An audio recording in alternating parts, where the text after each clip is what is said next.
আচ্ছা সোনামা বলো তো এটা কি মিষ্টি? এটা কালো জাম মিষ্টি। এটা কেমন লাগছে?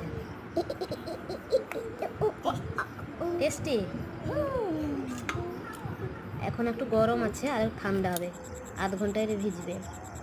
এটা কি বলো দেখি? এটা আমন্ড দুধ আর আটা নিয়েছি আমি, ঘি নিয়েছি, বলো তো কোথায় আমুল দুধ?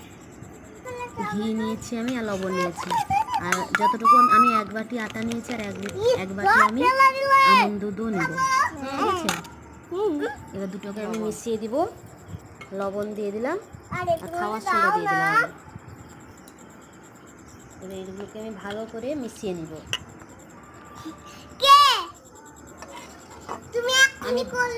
হ্যাঁ, আর এই যে দুধটা আমি এটা আগে থেকে ফুটিয়ে রেখেছিলাম, এটা অল্প অল্প করে দিয়ে আমি মাখিয়ে নেব। এবার ভালো করে আমি এটা ডো বানিয়ে নিয়েছি, এবার রেখে দিব। এবার সুন্দর করে গোল করে নেব।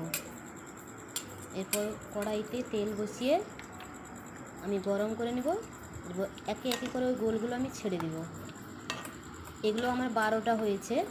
এবার এই চামচ দিয়ে ভালো করে আমি নেড়ে নেব। চামচে নেড়ে দিলে সুন্দরভাবে চারপাশে হয়ে যাবে। এবার একটা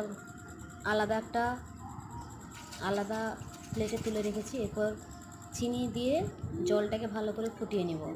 আর ওই এলাচগুলো আমি দিয়ে দিব। এলাচটা ভালোভাবে যাতে মিশে যায়। চিনি জলটা ফুটে গেছে, কালার অনেকটা চেঞ্জ হয়ে গেছে। এবার একে একে করে ওই মিষ্টিগুলো আমি দিয়ে দেবো। ভালো করে আমি নেড়ে নেব। জল একটু বেশি দিলে ভালো। ভালো করে ফুটছে। তোমার মিষ্টি কারেন্ট চলে গেল, কারেন্ট পালিয়ে গেছে। তুমি তো অনেকগুলো মিষ্টি নিয়েছো। আর না না না, আর জুস নিতে হবে না। তুমি আগে খেয়ে বলো কেমন হয়েছে। টেস্টি? কারেন্টটাও চলে এলো।